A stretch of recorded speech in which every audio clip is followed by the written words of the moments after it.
Okay, everyone, so today we're actually talking about a new study that was just published in April of 2024, which is just last month from this recording. Now, if you're following me on other social media platforms, you've probably already heard about it because I've been talking about it a ton because of the fact that it's actually really, really important, especially if you're a cancer survivor, finished treatments, and looking to work on some things that can actually help to reduce recurrence risk. This is whether or not you're taking medications that are actually meant to help reduce risks in the future, things like tamoxifen, letrozole, and anastrozole, for example, or if you're not on any of those types of medications because of the specific type of cancer that you have. Let's get into the specifics of this particular study.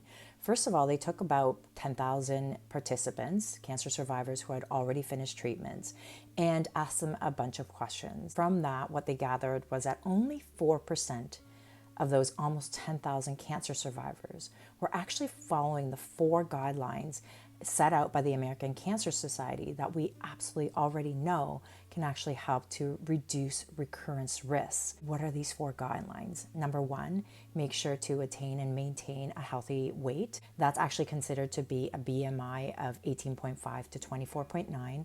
I'll link a calculator below so that you can sort of measure out or calculate out what your BMI is. Number 2, being physically active, so getting at least 150 minutes of physical activity each week. Number 3, maintaining a healthy eating pattern, making sure that we have lots of veggies and fruits, at least 2.5 to 3 cups of vegetables per day and 1.5 to 2 cups of fruits per day, really depending on the person. Obviously, this could change, but that's sort of what the American Cancer Society guidelines are, as well as limiting or avoiding things like processed meats, red meats, sugary drinks, highly processed and refined foods as well. Number 4, avoiding or limiting alcohol consumption. Those were the 4 guidelines that only 4% of cancer survivors who were already finished treatments and part of this study were actually following, even though we already know that these particular 4 steps could potentially help to reduce recurrence risk. This says a lot about a lot of different things. It really shows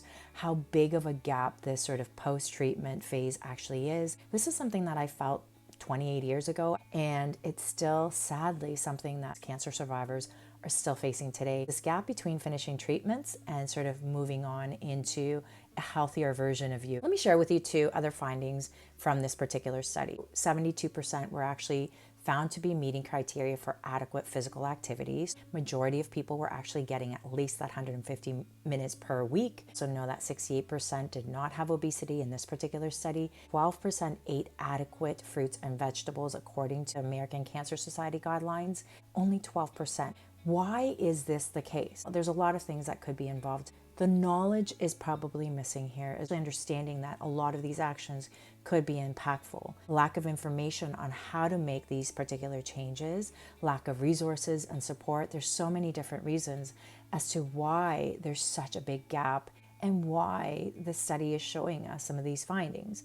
What we do know is that it can make a difference. These 4 guidelines can be something that all of us cancer survivors should be focusing on post-treatments in order to really help reduce those recurrence risks. Because what we do know is that weight gain or excess body fat can actually increase the risk for many different types of cancers like breast, colorectal, endometrial, gallbladder, kidney, thyroid, stomach, and other types of cancers as well. We also know that being physically active can lower risk for many of these cancers too. And it's not just about staying active, but also about making sure that we're not being too sedentary or inactive throughout the day. So not sitting or lying for too long of a period of time. We also know that processed and red meats may actually increase risk not only for colon and stomach cancer, but for cancers that you may not even correlate with those types of foods like lung and pancreatic cancer. We know that eating a more plant-centered diet, not necessarily just a vegetarian or vegan diet, can actually help to reduce the risk for many different types of cancers across the board. Reducing alcohol is actually really, really important, which is another video that I'll make as well. This is just a reminder.